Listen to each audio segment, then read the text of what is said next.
Now we're going to talk about variations 2 and 3 on these problems.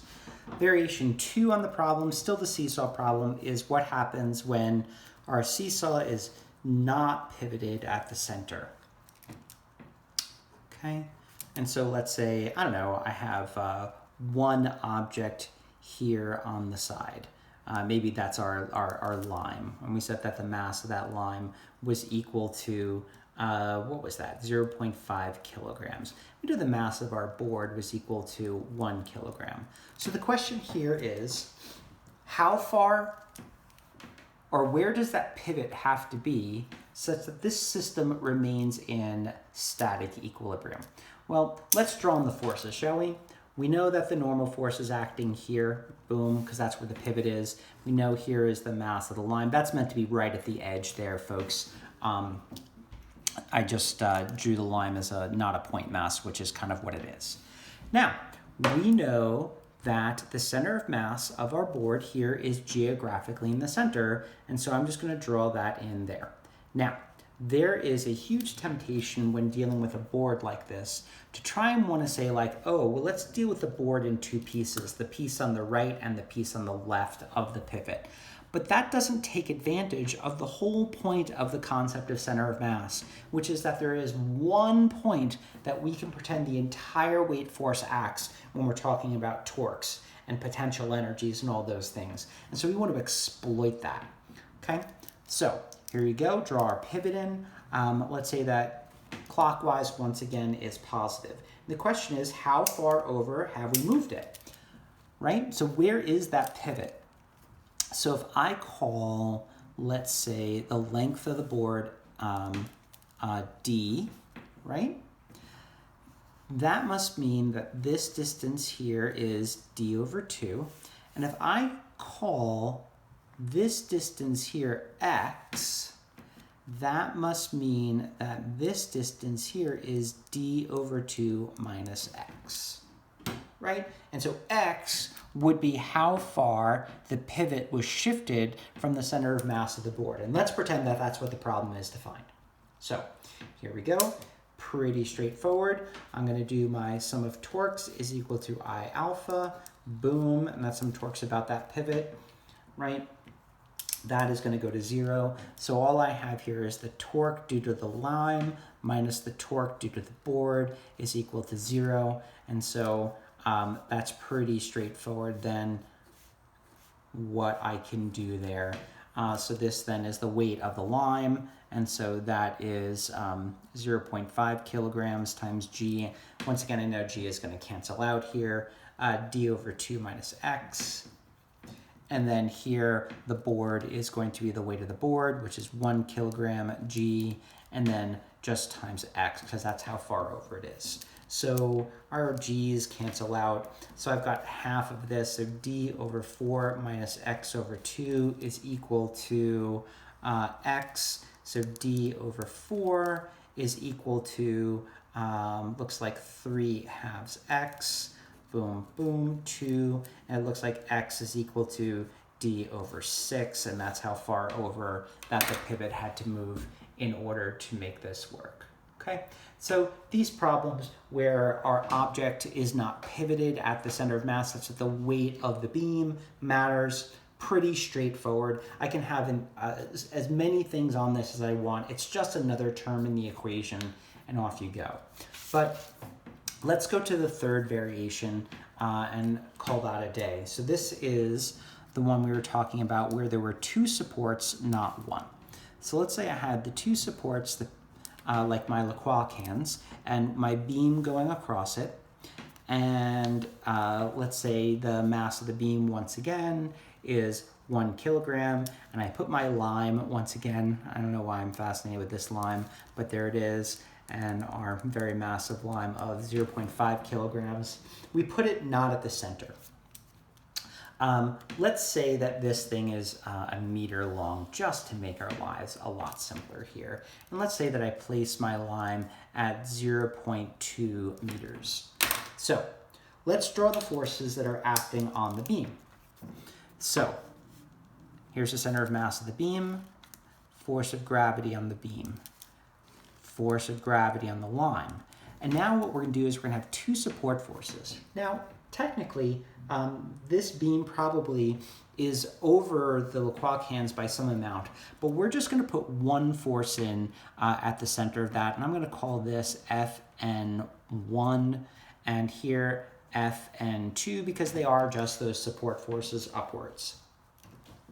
So how am I going to solve this? Well, if I look at this, it would make sense if the line were not there, that these two pillars would be evenly supporting that weight. Hopefully that makes sense to you, just sort of intuitively. But because the line is over here, hopefully it makes sense that this one now is going to have to bear more of the weight than this does. So let's prove that intuition to be true. So how am I going to do this? Well, I'm going to start the same way I always do. I have all the relevant distances labeled. Actually, let's label this one last relevant distance, 0.5, because it's at the geographical center. I'm going to do declarations, boom, right? Clockwise and up is positive. Now, the last thing I need to do is talk about the pivot. But here's the problem. This system is just kind of like hanging out here. There's no logical pivot. And here's where we have the trick of this unit. And it comes from thinking about net torque is equal to I alpha. So, alpha is the rate at which the rotation of the system changes.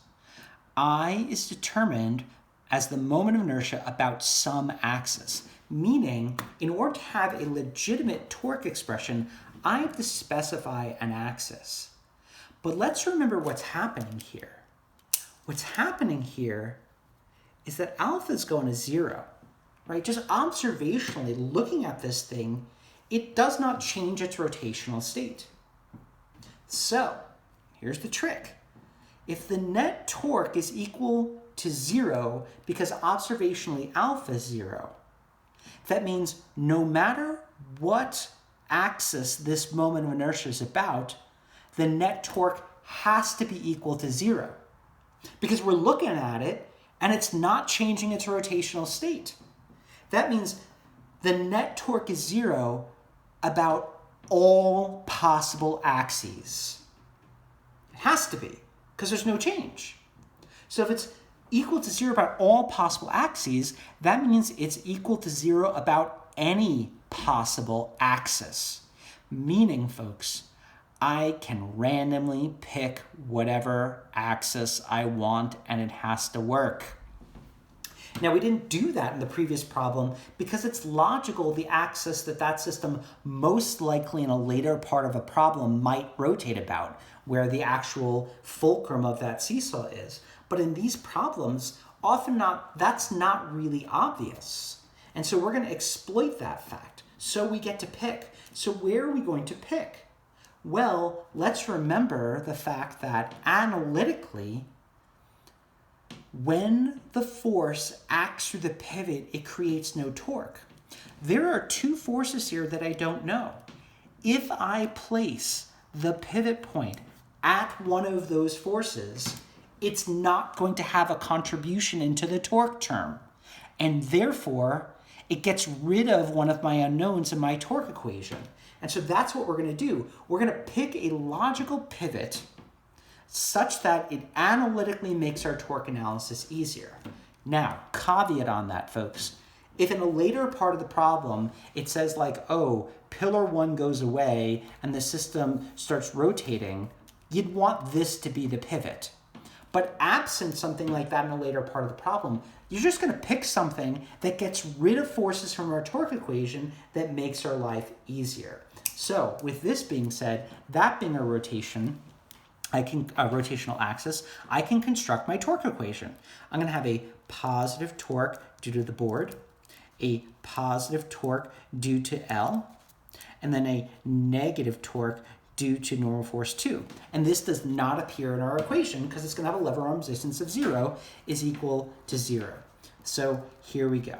I'm going to put down my parentheses so I remember force times lever arm.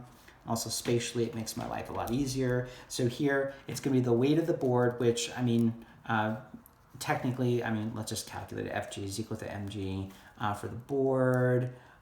1 kilogram times 9.8 newtons per kilogram. I'm going to expect you to do this, so I can't be lazy about it either. Here we go. M of L, G, no, not GL. 0.5 kilograms times 9.8 newtons per kilogram, 4.9 newtons. So there we go.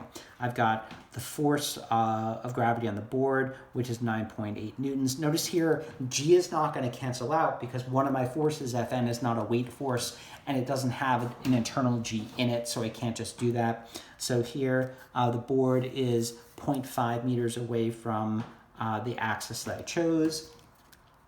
L, okay, so we know the mass, the weight of the lime, excuse me, is 4.9 newtons. And how far? I probably should have thought about before I labeled the distances where I was going to put the pivot and sort of labeling distances from the pivot. But if we just look at that, that's going to be 0.8 meters. Since that's 0.2 meters, that's got to be 0.8 meters. And then normal force 2, and then the full 1 meter. Oh my God, look how easy this problem has become. So now I could do 4.9 newtons, meter newtons, right? Plus 0.8 times 4.9, which is 3.92 meter newtons. And I don't even need the units here, but there we go. Fn2 times 1 meter, and I can just do the calculation there. Fn2 is equal to, okay, 8.82 newtons, and there you go. Well, when we think about that now, well, what's the total weight of this system? The total weight of this system, 9.8 plus 4.9, 14.7. So that's more than half of that. So our supposition that this was going to take on more of the weight is done. So how do I actually find Fn1 then? Well, two ways I can do it. One thing I could do is a separate sum of torque equation where this is the pivot and then this would go away. So I don't want to do that. That's not an efficient solution. I drew this in green, so I'm going to talk about that in terms of my green triangle here. If I did another axis here, I would label it something different and make sure my sum of torques equation referenced that. But I'm going to use the fact that the net force here is equal to 0 to my advantage, because that just makes this easy. Fn1 plus Fn2 minus FGB minus FGL is equal to 0. So Fn1, which I don't know, plus Fn2, which is 8.82 newtons, minus FGB, which is 9.8 newtons, minus 4.9 newtons is equal to 0. So Fn1, therefore, has to just be equal to,